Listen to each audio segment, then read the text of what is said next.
Hello, everyone, and welcome to the Stephen Kingcast, one man's musings on the works of Stephen King. Each week, I will review one entry in the bibliography of Stephen King and the chronological order of publication. And this week, rather than reviewing one of his written works, I'm reviewing 1985's Stephen King's Silver Bullet, the adaptation of his collaboration with Bernie Wrightson's mix between a short story and a calendar, Cycle of the Werewolf. Before we get into the review itself, I want to share the Stephen King cinematic universe, put together by Michael Rothman, Dan Caffrey, Justin Gerber, Randall Colburn, and Dan Flevgor at Consequence of Sound. If you haven't checked this out yet, you should stop listening to this podcast right now and head over to consequenceofsound.net to check it out. The Consequence of Sound president and editor-in-chief writes, back in October, Scott Tobias wrote a condemning case against cinematic universes, arguing that the films conform to a specific template, including scenes that are otherwise useless and eventually add up to a confusing viewing. He's not wrong. For all of its past glories, Disney's Marvel Cinematic Universe has become an intricate web of cursed narratives and curious mythologies that will only get more complicated as the waves continue to pummel theaters. But really, the stories beg for that medium, and the universe allows them to get away with an Avengers film that doesn't feel too over or underwrought. The problem is that everyone's doing it. DC Films tipped off theirs in 2013 with Man of Steel. Fox continues to stretch out their X-Men franchise, and Sony's doing something with Spider-Man, we think. The difference lies in execution. Whereas Marvel has spent the better half of a decade, or even maybe more, planning theirs, the others seem to have juggled their own licenses around because, well, that's what's expected of comic book movies these days, right? Hell, even Star Wars is getting in on the fun. What with all the spin-off films and TV shows? Behold, the Stephen King cinematic universe. That's why we thought it'd be interesting to flirt with Stephen King. In the past few months, development for Josh Boone's adaptation of The Stand has picked up speed over at Warner Brothers, shifting from a 3-hour film to a 4-part event starring Matthew McConaughey as Randall Flagg. That's big news for fans of the main demigod, but it's also perilous. This is a chance to aptly capture King's work and impress it upon a younger generation who might be looking for something to grasp and obsess over amidst a post-Hunger Games and post-Potter culture. But what a canon of work to enjoy! So far, King has published over 55 novels and nearly 200 short stories, with a great majority of them linked together. His magnum opus, The Dark Tower, spans 7 novels with correlating comic books, short stories, and 1 novella tossed in for added weight. It's a very complicated and incredibly diverse culture King has devised, which is why a proper film or television adaptation of the saga has yet to get off the ground despite repeated attempts by J.J. Abrams and Ron Howard. For this installment of The Producer's Chair, we opted to do all the legwork for the studios and pieced together a proper cinematic universe of King's bibliography, all based around Boone's upcoming production of The Stand. We parsed out the release dates, cast its characters, and targeted 19 essential films and or television properties that would do justice to the man's reign in modern literature. Sadly, this probably won't happen, but this was far more enjoyable than it was taxing. So come Kamala and enjoy the trek. This article then goes on to imagine 19 films and TV projects that starts with The Stand and concludes with the final installment of The Dark Tower. The connective tissue of this imagined cinematic universe is, of course, Randall Flagg, who is the Stephen King equivalent to Marvel's Nick Fury.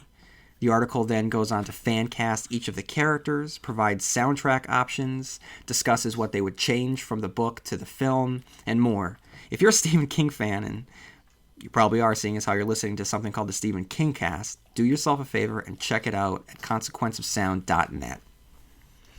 And now I want to get just very briefly into some listener mail because some has built up, and I just want to share what some people have written. So Sue just gives her own thoughts on Revival, and if you haven't listened to the review of Revival, if you haven't read Revival, you might want to skip this part, read Revival, and then get back here.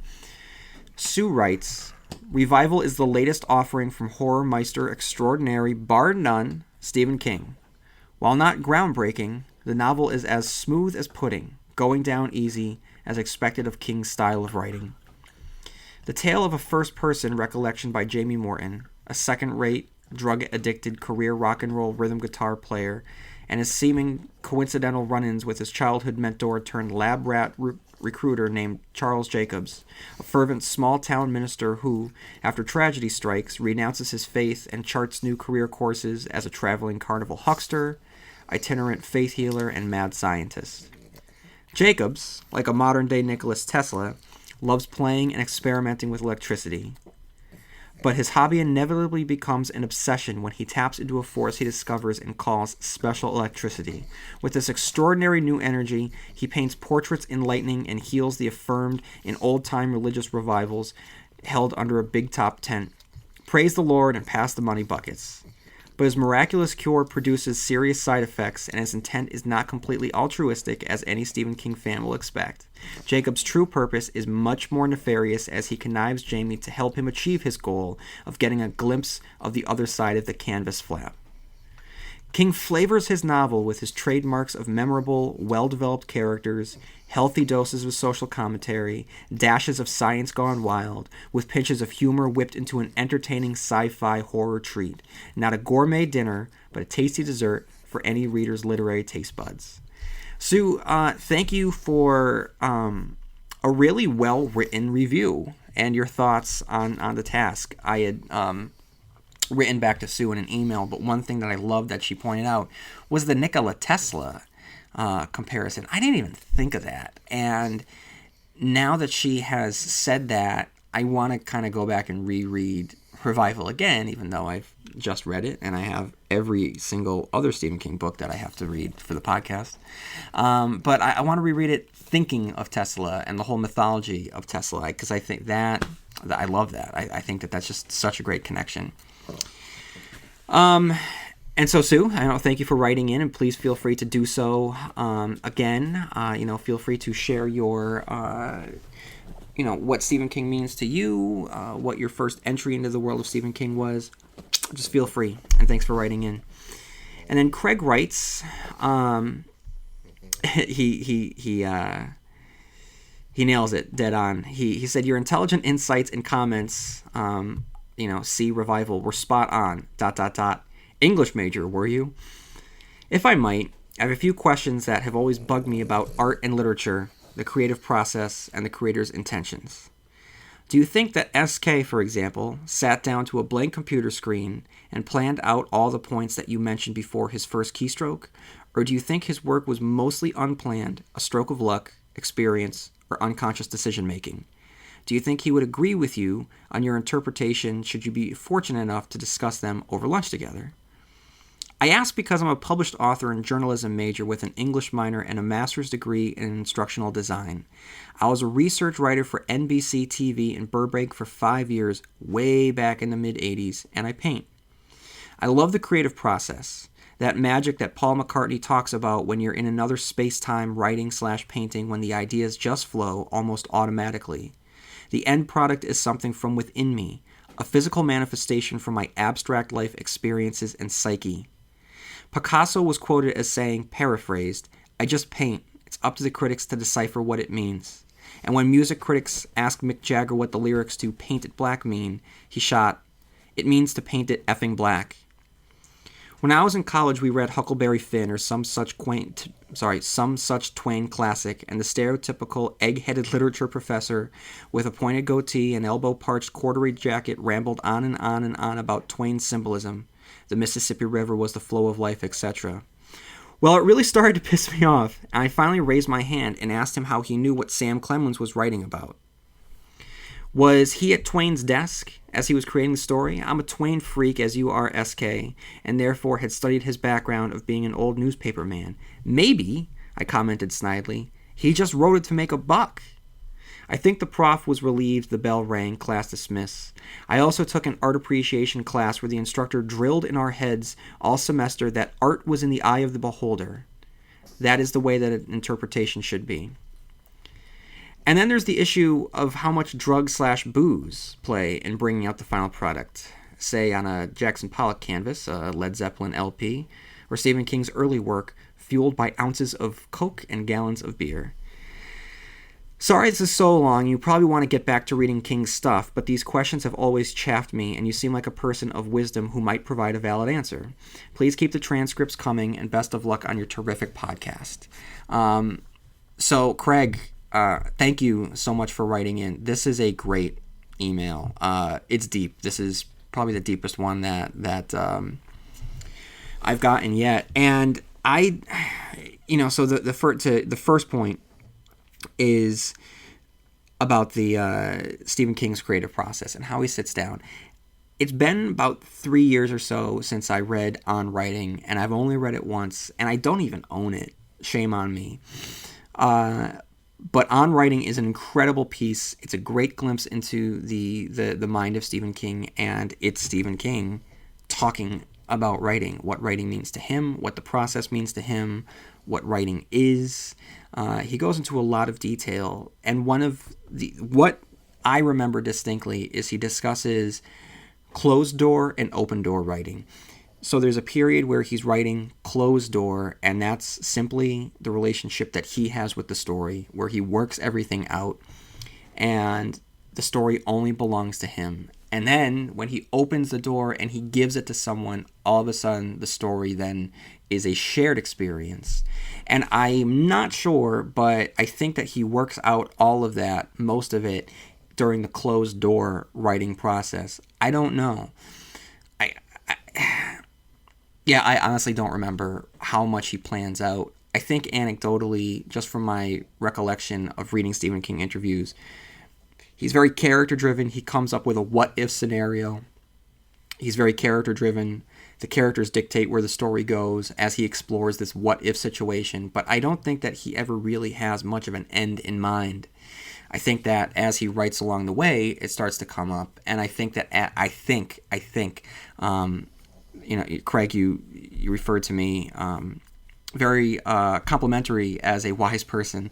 I don't know if I would go that far. But I think that Stephen King, during his writing process, as he is writing these characters, explore their journeys, he starts to bring up life events and deep meanings of universal theme, and he begins an exploration narratively and statements on thematic aspects of life as he goes, and then of course he would revise it. Again, this is all just me pulling out somewhere, not necessarily from any credible source. If I was a better reviewer, I would get the answer from On Writing and share it with you. But like I said, I don't have it. And if anyone does have the answer, if there is a definitive answer out there, just write in. I will eventually get around to rereading On Writing again, and I'll be specifically be looking for that particular answer. But the rest of this email is just so good, because anytime we're talking about the creative process, I think that we're all better for it. I think that all of us listening to this podcast, in one way or another, probably are creative types. I mean, even if the creation part is simply imagining what Stephen King or writers are writing, because that visualization is indicative of a creative mind. So when we talk about just the creative output and how it's just automatically coming out, I love this. The end product is something from within me, a physical manifestation from my abstract life experience and psyche. Such a good way of putting it. So Craig, just thanks for writing in. Feel free, please. Actually, don't feel free. I'm begging you, please write in again. I think that we're better off with your thoughts. So please, when you get an opportunity, chime in on some more thoughts about the creative. Running a business is hard enough, so why make it harder with a dozen different apps that don't talk to each other? One for sales, another for inventory, a separate one for accounting. Before you know it, you're drowning in software instead of growing your business. This is where Odoo comes in. Odoo is the only business software you'll ever need. It's an all-in-one, fully integrated platform that handles everything: CRM, accounting, inventory, e-commerce, HR, and more. No more app overload. No more juggling logins. Just one seamless system that makes work easier. And the best part, Odoo replaces multiple expensive platforms for a fraction of the cost. It's built to grow with your business, whether you are just starting out or already scaling up. Plus, it's easy to use, customizable, and designed to streamline every process so you can focus on what really matters, running your business. Thousands of businesses have made the switch, so why not you? Try Odoo for free at odoo.com. That's ODOO.com. Process, some more thoughts about Stephen King's works, revival, or whatever you want to talk about. I'll read your thoughts on air. All right, everyone, I just wanted to get a couple emails out of the way. And with that done, I want to dive right back into the world of werewolves in small town Maine. Last week we talked about Cycle of the Werewolf. This week I will be discussing Stephen King's Silver Bullet. Now, before I get into the analysis, I think that it's important that I read from Wikipedia some notes about the production itself. Filming began in October 1984 and took about 2.5 months to complete, finishing shortly before Christmas. In the novella, the werewolf was said to snarl in nearly human words, and the werewolf was supposed to speak in the original screenplay, although this was eliminated after a rewrite. Gary Busey felt a certain kinship with the Uncle Red character and was allowed to ad-lib all of his lines in certain takes of each scene in which he appeared. Although he read the lines as scripted in most of the takes, Stephen King and Daniel Attias liked the ad-lib scenes better and decided to include most of Busey's ad-lib scenes in the final cut of the film. King asked that the werewolf be ambiguous, plain, and hard to see, in contrast to the hulking monsters seen in other werewolf films and books in the early to mid-1980s, with the end result being a creature which looked more like a black bear than anything else and did not really have any identifying characteristics. After seeing Carlo Rambaldi's design per King's request, producer Dino De Laurentiis was very unhappy and demanded a change, which both King and Rambaldi refused. Eventually, pre-production fell behind schedule and director Don Coscarelli opted to start filming the non-werewolf scenes without knowing what would happen with the werewolf suit. After completing the non-werewolf scenes and not having any clear picture about what would happen with the film, Coscarelli resigned as director and was replaced with Attias. When pressured to either cancel the film or accept the design, De Laurentiis relented and allowed filming to continue with Rambaldi's werewolf suit. A modern dance actor was hired to perform the stunts inside the suit, but De Laurentiis was also unhappy with his performance and demanded a change. As a result, Everett McGill, who played Reverend Lester Lowe in human form, wound up acting out most of the scenes in the werewolf suit and was credited with a dual role. So, when watching the movie, Stephen King's Silver Bullet pops up on screen, followed by an establishing shot of the moon. What first starts out as creepy music turns into a wistful lullaby, and it's at that moment where I start to get a sinking feeling because the music just seems very, very, very, very out of place. The credits roll, and I notice that 2 Millennium alums pop up in the credits, Terry O'Quinn and Bill Smitrovich. What I mean by Millennium is the Fox television show that was created by Chris Carter, the creator of the X-Files, that starred Lance Hendrickson. And if you haven't seen that, I don't know if it's on Netflix or not, but it's a great show. I really, really enjoyed it. There are some really creepy images in there that that still stick with me. So, Millennium, go check it out. Terry O'Quinn, of course, famous for his role of John Locke in Lost, in which he won an Emmy, and Bill Smitrovich, famous for his work as the dad, his name escapes me off the top of my head, from the, I don't know if it was late 80s, early 90s television show Life Goes On. A voiceover introduced us to the full moon and the town's nightmare. The narration gives it a fairy tale, storybook-like quality that matches that wistful kind of music that was playing. And right away, we get our first werewolf kill. It doesn't take place in the January snowstorm as it did in Cycle of the Werewolf, but instead, as the narrator tells us, in the spring of 1976, to be exact. The railroad operator first discovers werewolf tracks in the dirt, followed by an attack that literally sends his head spinning. It's actually such an over-the-top, gory decapitation that it took me by surprise, and I was shocked by how much I enjoyed it. A wolf's howl fills the night, and the townspeople look up in fright and unease. And then we cut back to the railroad operator's severed head. Now, whoever did the effects for this did a phenomenal job. You know, the flies are crawling all over his face. It's just it's a nice touch that really adds texture to the horror of the scene itself. The movie then, one by one, introduces us to our characters.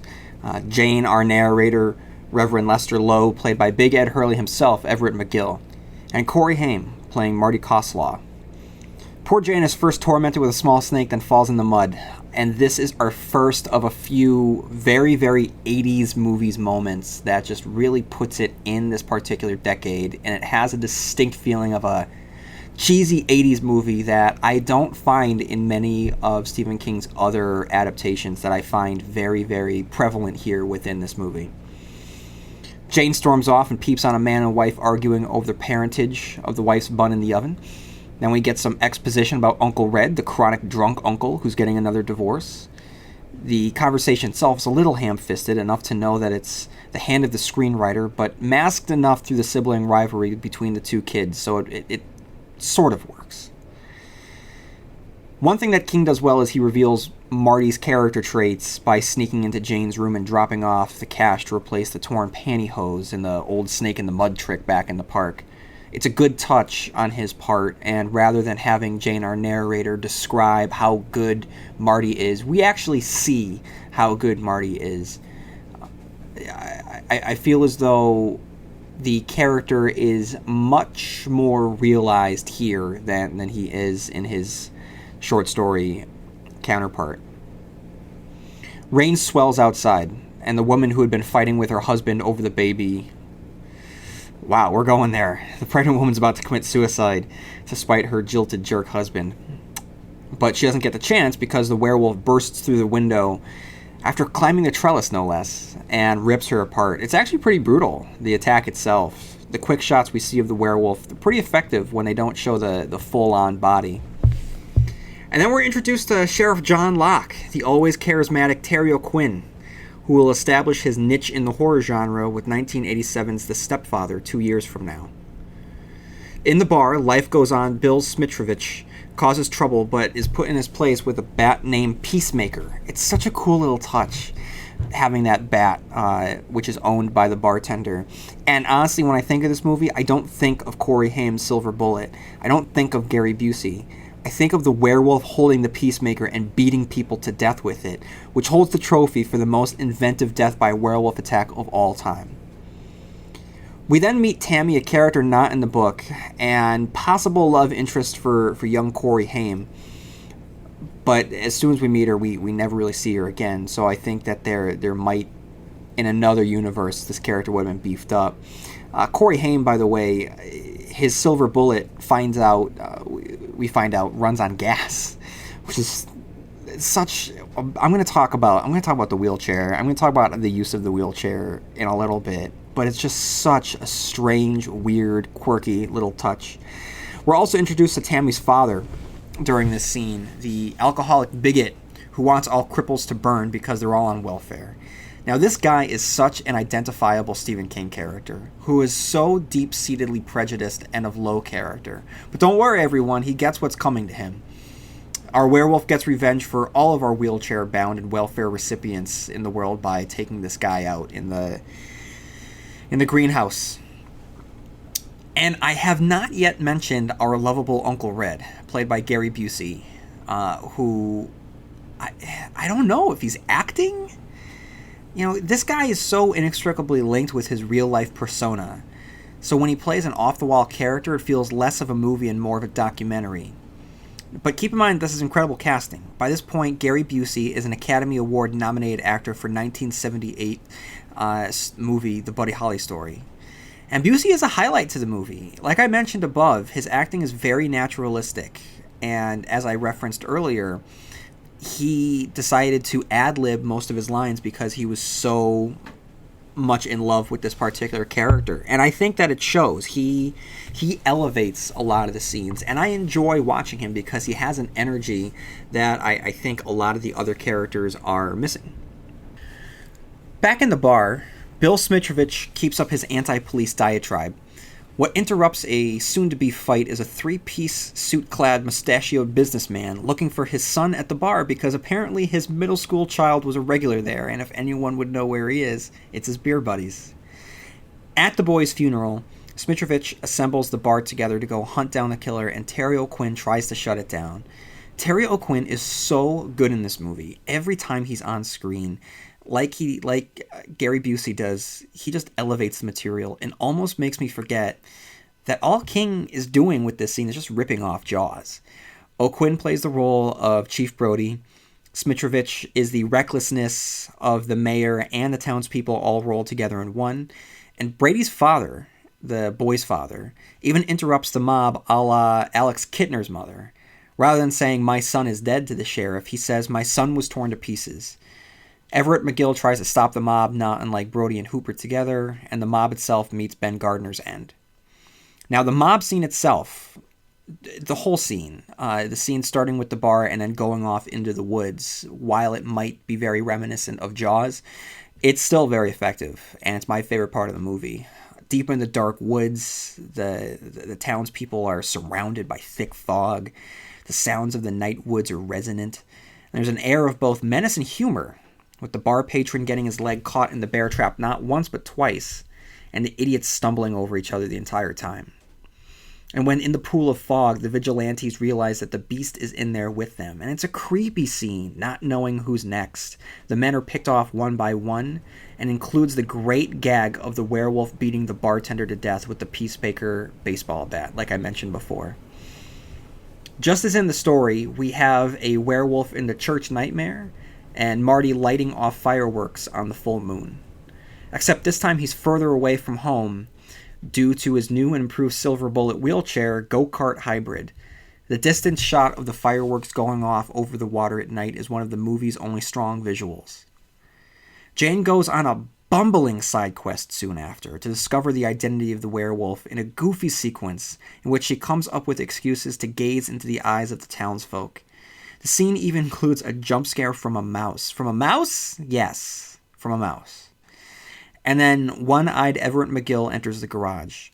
The scene should be filled with palpable menace, a young girl trapped alone in a dark, confined area with a one-eyed werewolf, but just falls flat.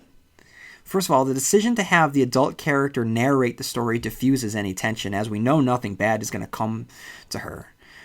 Even without it, it's just something about the filming of this movie. It's thin. Something about it's thin. And then Marty and the Reverend have their second showdown on the bridge, except this time, and I'm not joking, they have a high-speed car chase down the road. There are aspects to this movie that are insane, that no doubt made Roger Ebert right, that this is either the worst movie ever made from a Stephen King story or the funniest.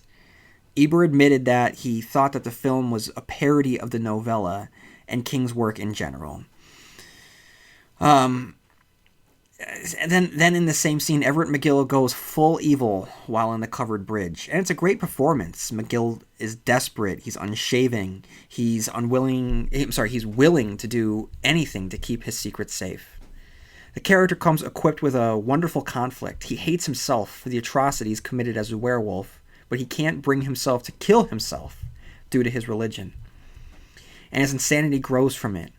McGill, like Busey, O'Quinn, and Smitrovich, are all incredible actors whose presence on the screen result with glimmers of what could have been if this movie was in the hands of another director. I could watch 2 hours of Terry O'Quinn walking around the church with a cigarette hanging out of his mouth, for instance. The guy is that good. And because I love this actor so much, it's painful to watch him enter the garage knowing he's walking to his doom. And then McGill, again, uses the Peacemaker to beat someone to death. And any issue that I have with this movie, I absolutely love the fact that it includes a murderous werewolf that kills not necessarily animalistically, but with props. And it's fitting that we had a guy watching the WWF earlier. And for those of you who are too young to know, the WWF is what the WWE used to be called, the World Wrestling Federation, which is now World Wrestling Entertainment. So it's fitting that we had a character watching the WWF, because basically the werewolf in its final attack goes after Gary Busey like he's in a wrestling ring. Not, I don't know, using his claws or his teeth, but instead decides to throw him into the armoire, then the mirror, then over the couch. The only thing that's missing here is Jesse the Body Ventura as color commentator and Mean Gene Okerlund waiting in the wings for an interview. All in all, this movie just has this strange Lifetime movie feel to it. It has a lot of great elements that just never fully work.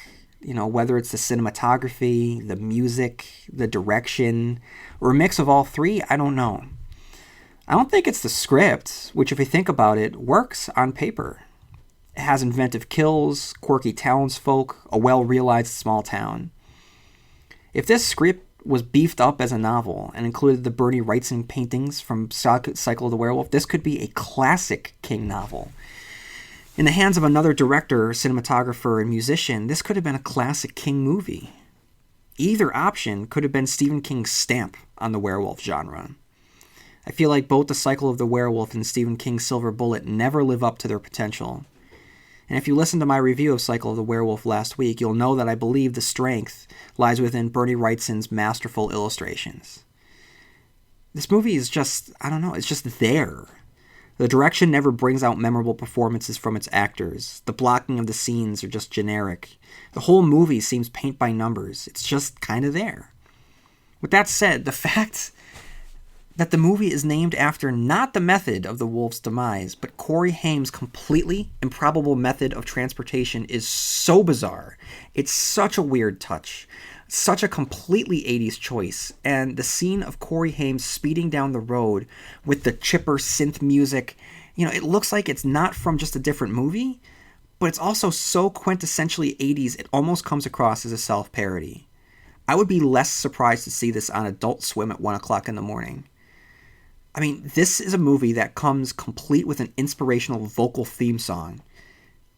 And then it ends with a completely unironic exchange of I love yous between brother and sister, with the narrator saying, I love you, once more for good effects, as if the movie was never about a werewolf, but always about the relationship between the brother and sister. Maybe King thought it was, or maybe the director thought it was, but you can say it all you want, but it's not.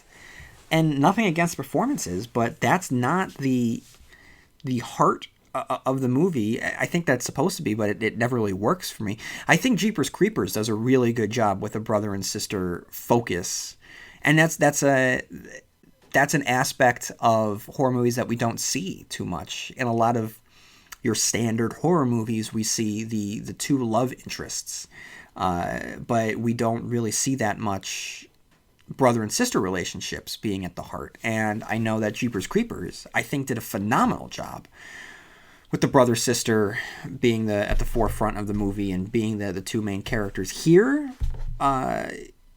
Cory, whether maybe it's just the actors, I don't know, or it's just the part that was written for them. But there are great characters in this movie that could have been beefed up more.